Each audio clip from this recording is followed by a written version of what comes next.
What's up, guys? This is Logan. And I am Wyatt. From IGR Rips. Today we've got the Lost Caverns of Ixalan. We got a draft box. Mainly because people don't open draft boxes anymore, and I always tell people that I think that they're sleeping on draft boxes because sets are quote-unquote better for just opening. I've had some of the best luck out of draft boosters. We just done a draft box on the stream the other day, and we are going to see if we can get overvalue out of the rare only, rares and above. We're not going to check commons and uncommons. We're going to see if we can get over the value it would cost you to buy a box in my store. This is the cost to buy a box after tax in my store. I price my boxes after tax. So you come in there, it's 120 bucks is what I charge your card to leave with one of these. And we're going to see if the rares will equal out to 120 or more. All right. We are not opening the box topper either. We're not counting that. There's too much variance in the box topper. It can either be worth a whole lot or essentially nothing. And that will keep some variance out. And plus, I don't open the box toppers because I have a Whatnot channel and they go absolutely insane on there. And I'm trying to get about 30 of them up to do a box topper only stream. So we will not be opening that today. We are just basing the value off the packs in the box. All right. 36 packs. We should have somewhere around probably 38 to 40 rares because we should hit a double rare a couple of times. And we're going to see if those will equal out to above value. Separate out our tokens and our lands. And we got a Cutzill's Flanker. I've got Wyatt over here. He's going to check our rares for us.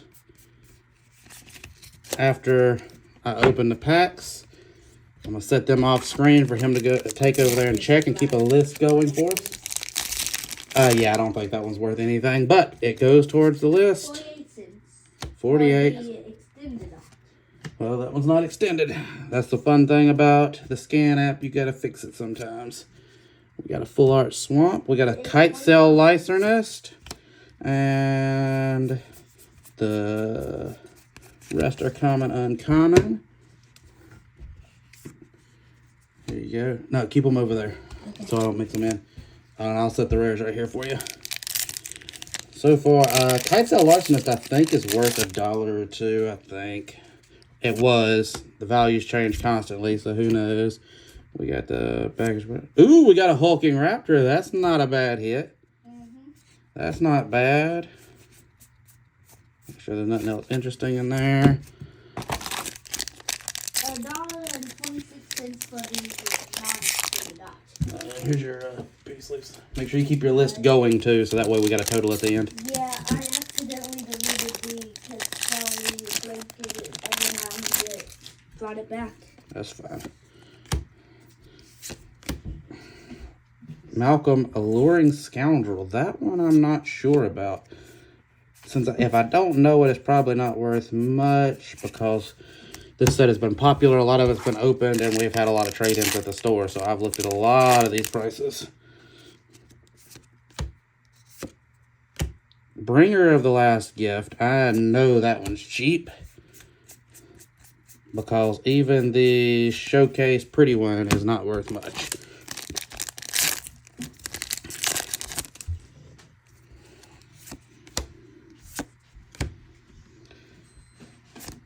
Braided Net. Ooh, so far this box has not been nice to us. Nothing great so far. And I may eat my words. I may eat my words and say, okay, draft boxes are for draft and that's it. It doesn't matter much longer anyways because the play boosters are coming. Which I am actually here for. I think that is a good change for stores and players. It is very, very hard as a store to try to maintain all of the different products, and you have to balance, like, okay, I want draft boxes to run my limited events, but ooh, the Pugnacious Hammer Skull, that one I think might be worth a little bit. Having to balance that out, what you actually need for events and what you need just for purchases, and a lot of times you end up with not enough of one or too much of the other. Queen's Bay Paladin, that's a bulk rare. That one's cheap. We'll scan it in either way, though, because we're totaling all the rares. No commons, uncommons. just totaling it out of the rare slot. Ooh. Rares and mythics. Huh. This ain't worth anything. It's 82 cents. Really? Yeah. Threefold Thunderhawk for threefold Thunderhawk's not worth anything. The Cavern Stomper was when it released. Either way, it's an uncommon, so it doesn't count. Hidden Nursery. Ooh! Got us a nice little mythic showcase there. Not bad.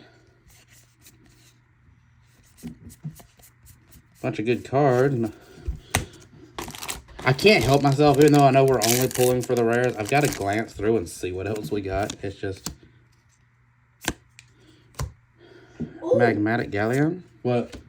This is worth 217. 217. That's our top card right now so far, correct? Most expensive single card we've got. Yep. Yeah, this box has not been nice this far.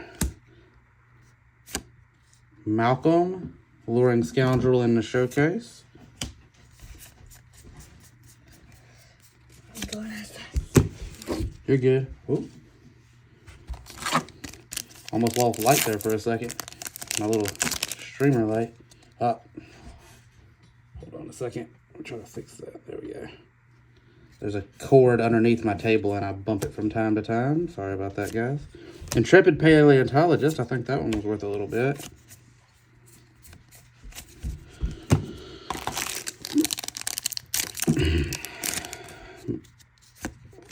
But I see a lot of people doing box openings and stuff. I almost never see anybody opening. Ooh, we got a double hit. We got a god. That's going to help us catch up a little bit.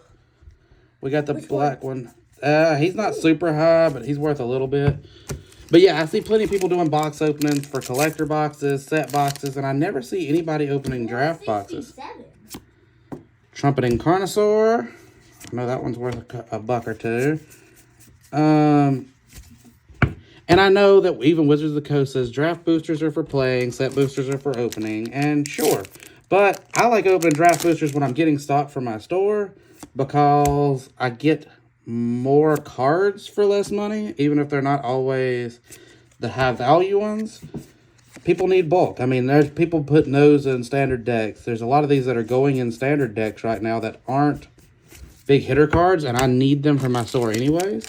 So I was like, let's make a video and just see if you were paying for these, if you would come out better or worse opening a draft box. Because typically I have pretty good luck in draft boxes.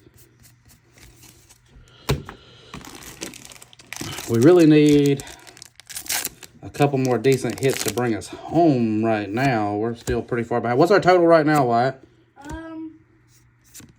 Hold on, let me fix this. It is 1961. 1961. We are not doing great right now, guys. We are far behind on this box. Of course, because I'm recording it. But there is value in here that we're not counting, of course, because of the rules of the game of how we're playing it.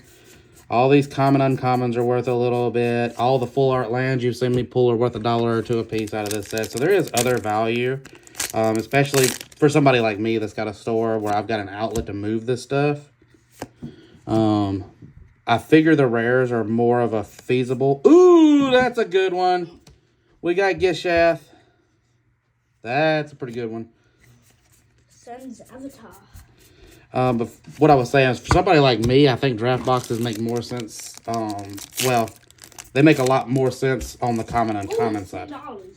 That helps us a little bit. Yeah. From the common uncommons and the lands and stuff. Molten Collapse, that's a good card.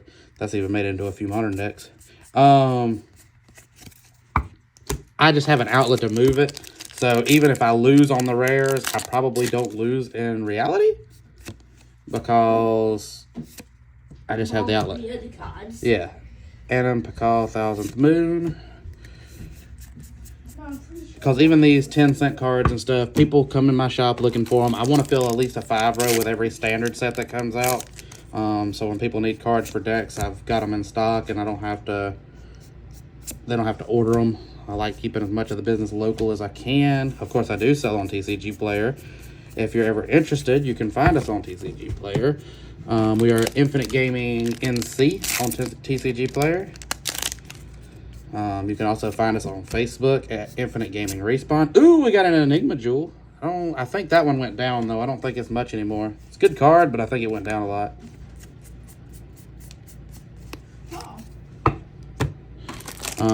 You can also, let's see, Facebook, we're Infinite Gaming Respawn.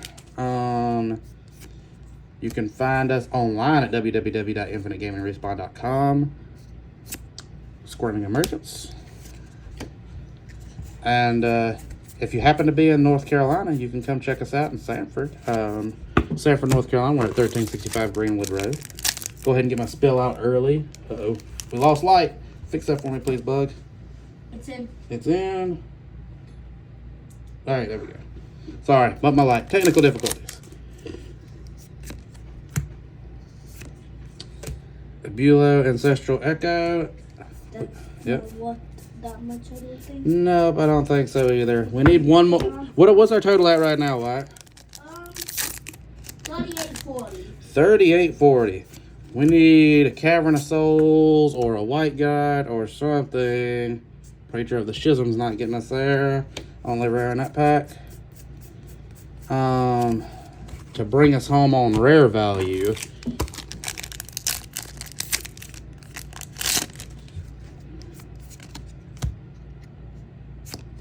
Another Preacher of the Schism, this time in foil, but we got a Stalactite Stalker also.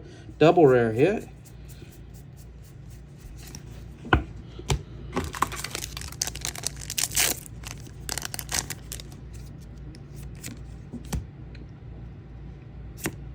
Growing Rights of Idlamok, that's not bad. It was a couple bucks at least. It's only 60 cents in the foil. Yeah.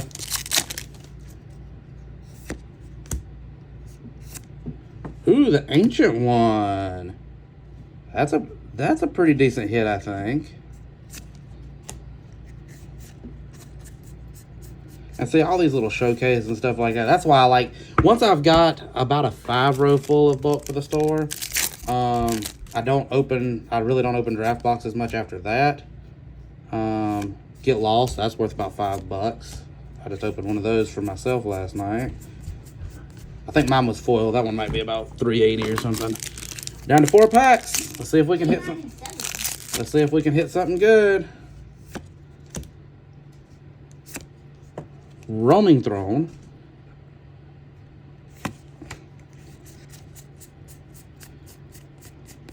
Dang. Golden Heights is $4. The ancient one is $3. Cool, that's going to help us a little bit. $2 for the ancient one. Here we go. Tunnel Grinder. That's not that great. All right. Ooh, Golden Throne. 2 more packs. Can we get the White God or a Cavern of Souls to really, like, help stop this bleed? I don't think we're going to win this game either way. Roaming Throne is $17. Yeah, Roaming Throne's a pretty decent one. And the Grass's Tunnel Grinder is $1. Is it really? I thought it was like a few cents. I didn't know it was worth over $1. All right, last pack magic. Let's see what we can get. Come on. And then when we got our totals, we got just a couple more to add to it. Well, that's the common. Corpses of the Lost. Do we get another rare? Nope. Let's glance through here. But see, from a store standpoint, anybody that's watching with a store deciding to open, the total is, you have to take with a grain of salt, because all of this that I've been sorting over here off screen